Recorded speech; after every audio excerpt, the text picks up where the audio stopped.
Officially,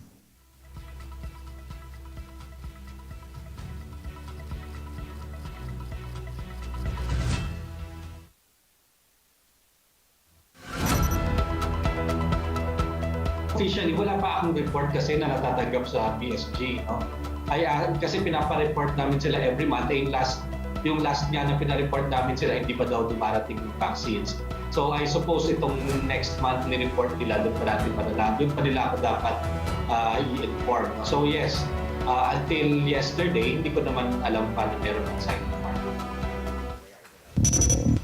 That was Food and Drug Administration Director General Eric Domingo, who admits to having been unaware that Sinopharm jabs have even entered the country.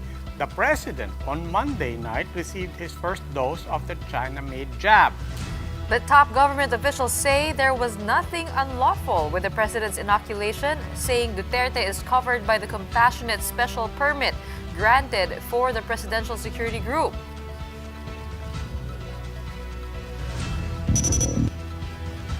Good evening, I'm Gretchen Ho. And I'm Robbie Alampay. You're watching The Big Story. Until President Duterte's vaccination video went online last night, the Food and Drug Administration had no information Sinopharm vaccines had already been in the country. But Malacanang maintains that the president's vaccine was not smuggled and that it was covered by the FDA's compassionate use permit. Maricel Halili with The Big Story.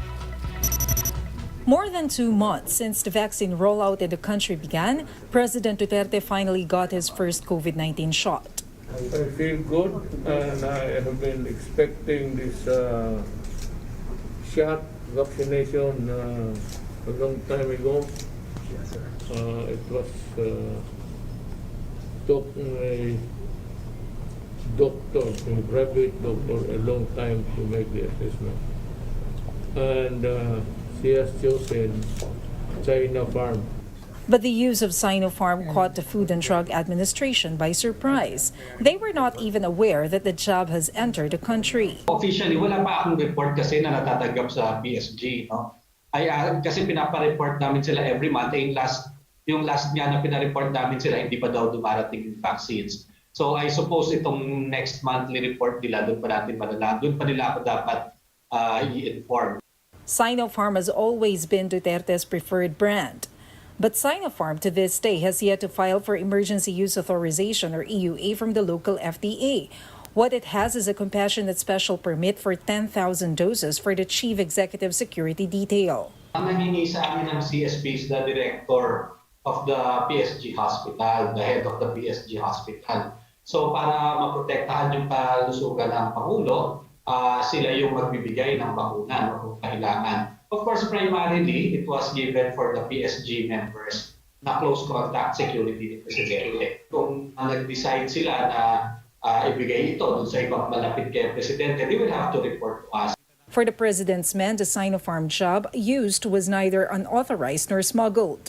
Ito ay pinahintulutan gamitin by virtue of the compassionate special permit. Kasama po yan doon sa batch na ginamit sa PSG. It was administered by the PSG Hospital at yung supply naman po ay nanggaling nga doon sa additional 1,000 donation ng Chinese government to the Philippine government. Ito yung ginagamit ng mga leaders sa China at saka ito yung tinatawag natin, kaya nakita natin mahal yan. At yan din po ang ginamit po ng mga leaders dito sa area ng Middle East.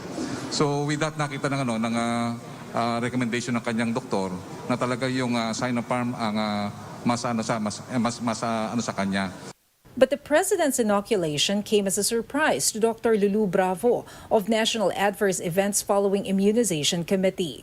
To look at the positive side, baka may natira pang isa, ayaw niyang masayang yung isa, malapit nang mag-expire, ginamit niya. We don't know. Your guess is as good as mine. Malacanang said the president did not experience any adverse effect and will be getting his second shot after a month. The FDA said 3 firms have expressed interest in applying for Sinopharm's EUA, but all have yet to accomplish the requirements. For News 5, Maricel Halili, We Are One News. The vaccination of President Duterte raised questions about the process it took for him to receive the shot, especially since the FDA has yet to give any emergency use authorization for the jabs. To get her insights, we have former Health Secretary Dr. Esperanza Cabral joining us on Zoom over the phone. Good evening, Dr. Cabral. Doc, are you there? Yes, good evening, Robbie. Yes, Dr. Cabral. I really want to, your former health secretary, I really want to concentrate here on the FDA. Obviously, this is catching them by surprise. At the same time, they did give the PSG that compassionate authority. How much should the FDA have known, at the very least, before these shots were administered to the president? Well, at this point, I don't think that the Food and Drug Administration needed to know who were going to be using the compassionate special permit that they granted to the Sinopharm vaccination. And they did this, they granted this like several months ago, last year, in fact, when the controversy on the vaccination of the presidential security guards came about, when we were told that by the president himself, when we were told by the president that the PSG had been vaccinated with Sinopharm. When they were vaccinated, there was no compassionate special permit and no emergency use authorization for Sinopharm. But after that, FDA chose to regularize this irregular use of Sinopharm by providing it with a compassionate special permit. Okay. But are you in any way concerned about the FDA itself? As an institution, as a regulator, you have Malacanang administering jabs to the president himself, apparently without informing the FDA. And at the same time, you have officials handing out ivermectin and other drugs that the FDA had warned, this is not supposed to be done for something like that. Everybody seems to be walking around the FDA. Are you concerned at all at what might this do to the institution and to the regulatory system it should be overlooking? Yes, I'm very concerned that at the moment, the Food and Drug Administration has a very weak position in terms of being able to exert its regulatory functions, because its regulatory function has been disrespected right and left by politicians, by other more influential people, and people who can pressure the Food and Drug Administration into doing things that they should not be doing. And what implications might that have if that regulatory function is being weakened? What implications might that have down the line, even beyond COVID? Oh, it sets very bad precedents. For example, in the use of drugs that have not been given compassionate special permits or emergency use authorization, because this says that I can do whatever I want to do because I am powerful and influential. Okay. Dr. Cabral, maraming salamat po. Former Health Secretary Esperanza Cabral.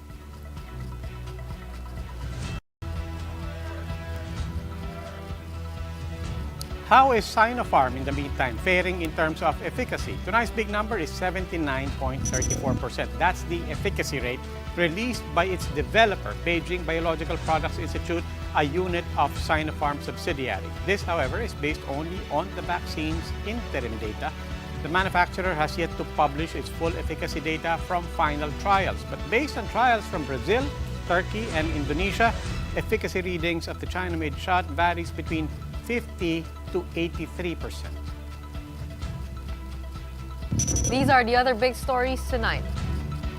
With more Filipinos losing their jobs by the day with NCR under MECQ, NEDA and the private sector now call for quarantine classification in the metro to be eased by mid-month. On the West Philippine Sea dispute, the palace says there's no love lost after Senator Manny Pacquiao said he finds the president's response to Chinese incursion lacking. The Chinese envoy to Manila, meanwhile, said the country's top diplomat should mind basic manners. And after 27 years of marriage, power and philanthropic couple Bill and Melinda Gates are parting ways. These big stories after the break.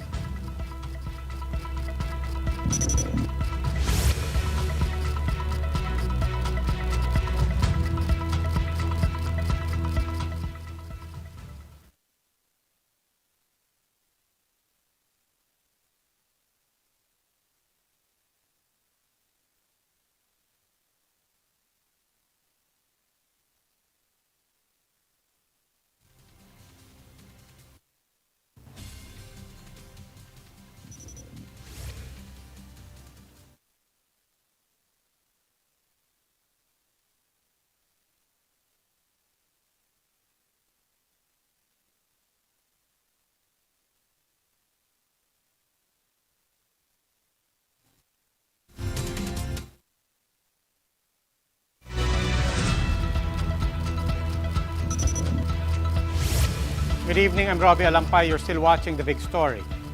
NEDA and the private sector are pushing for Metro Manila to revert back to general community quarantine this month.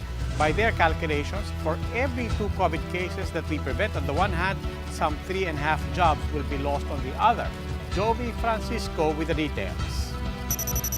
The Philippine Chamber of Commerce, the country's largest business group, says it's time to reopen the economy. It warned that more Filipinos are losing jobs or livelihoods for every day that the capital stays under modified enhanced community quarantine. As you try to prevent the infections, you also are affecting or creating more Filipinos jobless. In fact, if you use the NEDA figures, more than two COVID cases prevented equals 3.5 jobs lost. Economic Planning Secretary Carl Chua agreed. He says because of Metro Manila's outsized contribution to the economy, the IITF should loosen quarantine restrictions this month. The task force recently allowed more businesses to reopen, though the NCR Plus bubble will remain under MECQ until at least May 14. Some businesses, particularly in retail, are complaining that the uncertainty over protocols makes it hard for them to plan ahead. Eureka also warned that money may run out at some point. You could ask the Department of Finance to, accelerate the spending. But then again, assuming that this COVID will be with us for another year or two, we might actually run out of money for whatever necessities that we need. Malacanang says a shift to GCQ is possible as long as the COVID-19 reproduction number continues to ease and healthcare capacity improves. Well, basta po ma-maintain natin yung ating R0 at mapababa pa rin natin yung ating mga attack rate at magpatuloy po itong additional healthcare capacity natin. Yan po naman, sang-ayon sa formula, may warrant GCQ. The PCCI says the government isn't likely to hit its economic growth target this year based on the performance of the first 4 months. Jovi Francisco, We Are One News. Government wants to vaccinate most, if not all, workers in the private sector in a bid to fully reopen the economy. At least 100 firms are expecting an initial 1.3 million doses of AstraZeneca next month. But for Presidential Advisor for Entrepreneurship, Joey Concepcion, one major hurdle is hesitancy. He says only about 60% of employees are willing to be vaccinated. Concepcion says vaccination remains voluntary. It should remain voluntary. Yung mga supervisor managers pa rin namin ang kailangan very instrumental sa pag-convince sa mga empleyado na talagang kailangan. Kasi kung kalahati or let's say 70% sa isang shift ang kukuha ng vaccine, yung iba, the others are also at risk. No? Kasi yung efficacy ng mga vaccine hindi naman 100%. Meanwhile, Vaccine Chief Carlito Galvez recommends a priority list of areas for inoculation to prevent a surge similar to that in India. Galvez says high-risk areas, including NCR and nearby provinces, should be prioritized given limited vaccine supplies. Priority areas should also include provinces around the country with high economic and social acceptance, he said. Kung makuha natin po yung 70% o yung herd immunity ng mga areas nito, malaki ang chances natin na makarecover natin ang economy po natin. At malaki po ang chances na mapaprevent natin yung tinatawag nating surge dito sa mga traditional areas na very vulnerable po siya.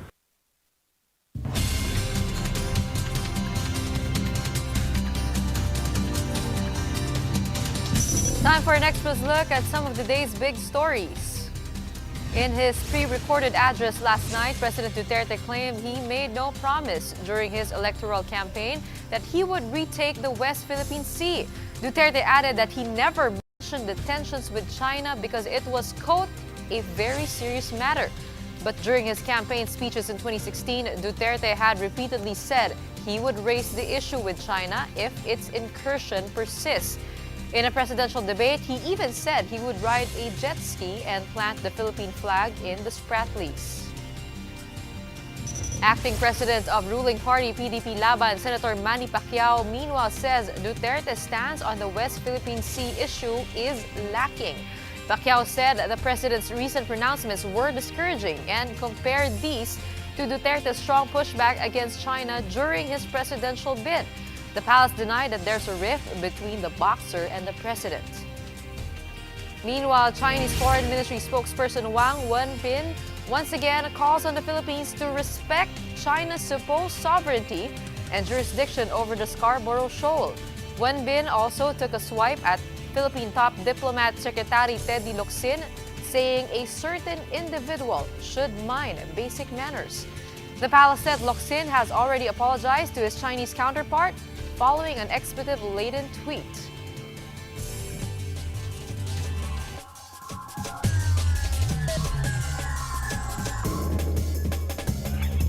For the big story in sports, it's been 20 years since the Philippine rowing team last qualified for the Olympics. But even through the pandemic, the SEA Games medalists have been working hard to end this drought. The full story of the country's top rowers in my report.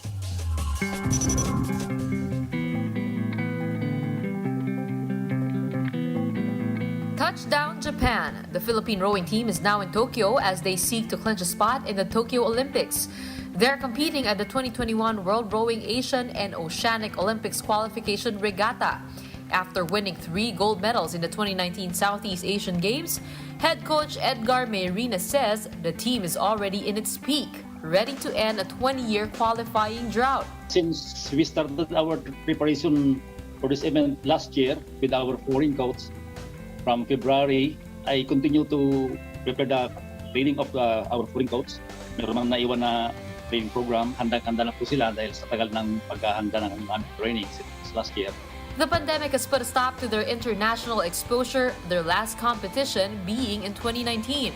But optimism still runs high for the team.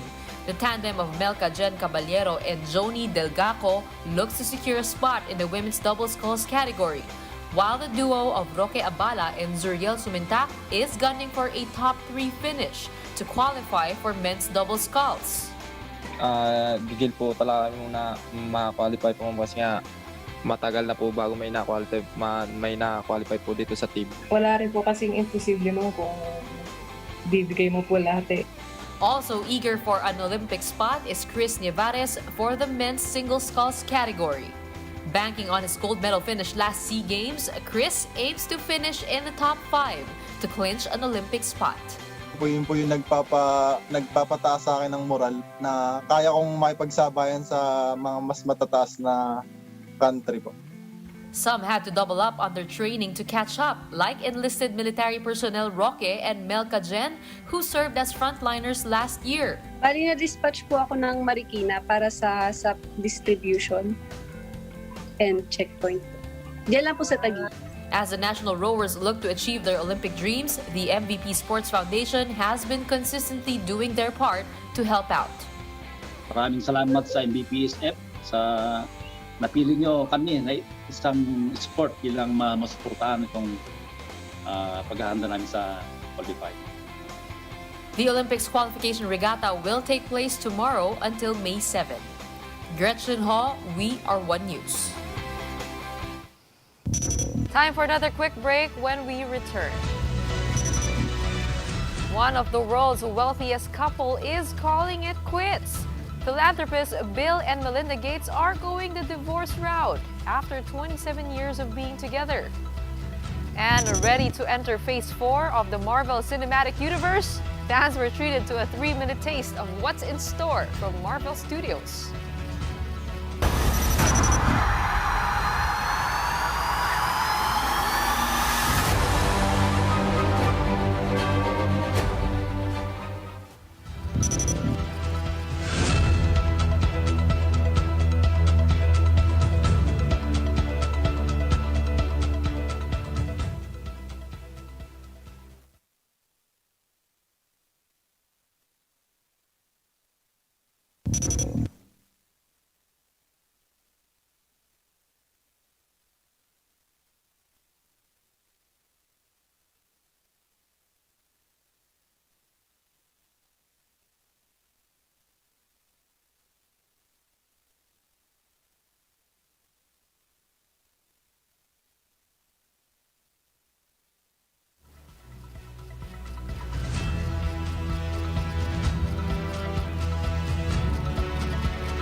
Good evening. You're still watching The Big Story. I'm Robbie Alampay. The country has started the first rollout of Sputnik V vaccines today. The government says this is also a test on whether our facilities can handle vaccine brands with ultra-cold storage requirements.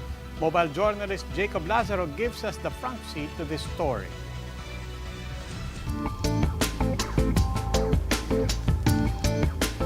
Last March, Juni Palma contracted COVID-19, the biggest risk in his job as a health emergency rescuer. Today, Juni is breathing a sigh of relief. He was second in line to receive Russia's Sputnik V vaccine. Para sa frontliner, malaking bagay ito kasi nagkakaroon tayo ng option na pagpipilian kung anong vaccine ang gusto natin. Depende sa pag-unawa natin, depende sa pagkakaintindi natin. On Tuesday, the government rolled out its first batch of Sputnik COVID-19 vaccine. 15,000 doses arrived in the Philippines to be distributed equally among the cities of Manila, Taguig, Parañaque, Makati, and Muntinlupa. Sputnik's maker, Gamaleya Institute of Russia, claims it has an efficacy rate of 91.6%. The vaccine needs ultra-cold storage, up to -18 degrees Celsius, compared to AstraZeneca and Coronavac 4 to 8 degrees Celsius. So this is part of the first batch of the 15,000 Sputnik vaccines, which needs extreme care in handling. After it's been taken out of the box, it's still frozen, so it will need to thaw for a couple of seconds, and it will need to be administered within 3 to 5 minutes, or it will go to waste. Rollout in Parañaque was done in Ayala Mall, Manila Bay. The beneficiaries, healthcare workers, seniors, and persons with comorbidities. This pilot rollout is meant to be a test on how well the Philippines can manage a delicate vaccine. Secretary Carlito Galvez Jr. says an evaluation will be done to make sure they have the adequate facilities. Pagka nakita natin na kaya-kaya lang i-handle, pwede natin silang uling buhusan ng mga tinatawag natin ng mga doses, including yung Cebu, yung Davao, and even yung sa Region 4A and Region 3. The government aims to achieve herd immunity by November. That means vaccinating at least 70% of the population. 2 million of Sinovac doses are expected to arrive this month, and 1 to 2 million Sputnik V doses by the second or third week. The government is also hoping for the arrival of Pfizer and Moderna within the month. While our vaccine brands and supplies are slowly increasing, only 1% of the population have been vaccinated. Darating din yan, huwag mainip. Nandyan lang yan. I'm Jacob Lazaro and we are One News.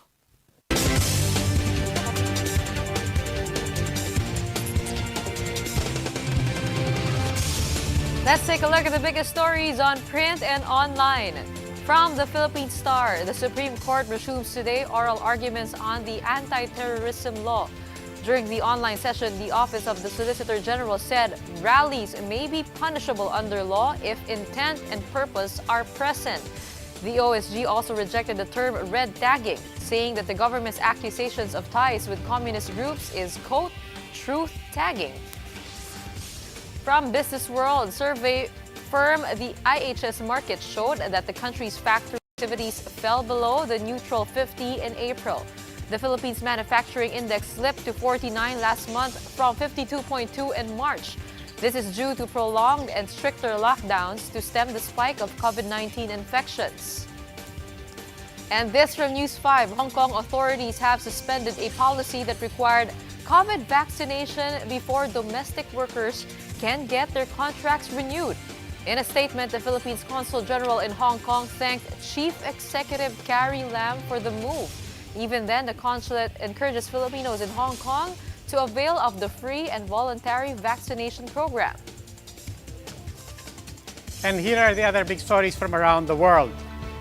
After 27 long years of marriage, walang forever kahit kay Bill and Melinda Gates. They are now calling it quits. Melinda filed a petition for divorce in Washington, asking a judge to dissolve the marriage based on a signed separation contract.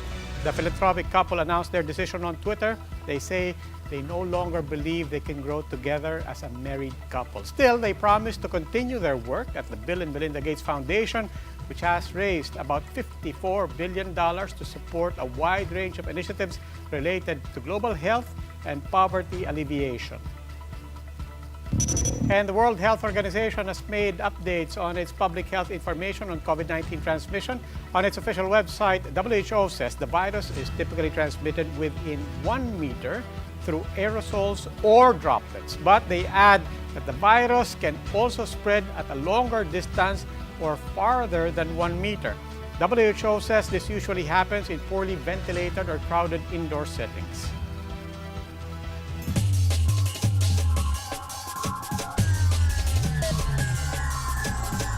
Another big story in sports. NLEG Road Warrior star Kiefer Ravena makes history, becoming the first Filipino athlete to sign with the iconic Jordan brand. Both Ravena and the Jordan brand made the announcement on their respective Instagram pages. According to Jordan brand, Ravena's authentic passion and love for the game makes him a perfect addition to the team. The Ateneo product has become one of the most popular basketball players in the country, being nicknamed the Phenom since his high school days. Ravena will now join a star-studded cast that features big names like Luka Doncic, Zion Williamson, Chris Paul, among others.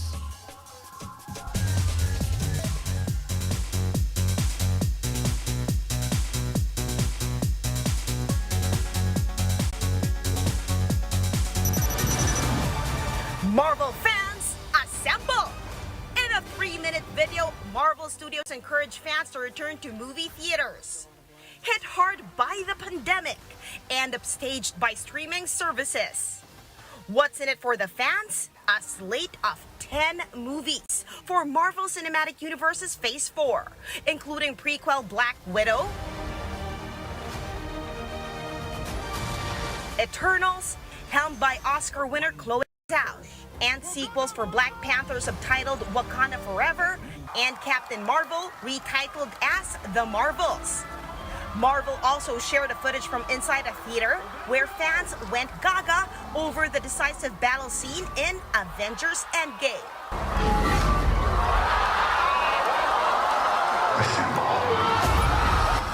Marvel said the world may change and evolve, but the one thing that will never change, we're all part of one big family. For News 5, MJ Marfori, we are One News. I don't even remember the last movie na pinanood namin as a family in the theater. Ganun katagal Nakakamiss, na. ano? But it's nice that the Marvel Cinematic Universe continues on. Life goes on for them. Oh, let's hope. I was watching that preview kanina with my son, Pio. Pero yung timeline, ang tagal pa. 2022, 2023. But it's keeping us Even looking forward. the release of movies now are different. I mean, Wonder Woman was released on HBO Go. I wonder how they will do this and still be profitable. Oo. But we're going to look forward to that, definitely. Well, that wraps up today's big story. Catch us again tomorrow at 8 p.m. on Signal Channels 8 and 250. Please like our Facebook page, One News. For more in-depth analysis, visit our webpage, onenews.ph. Mask on Wash hands. and stay safe, Philippines. I'm Robbie Alampay. And I'm Gretchen Ho. We are One News. Have a good evening.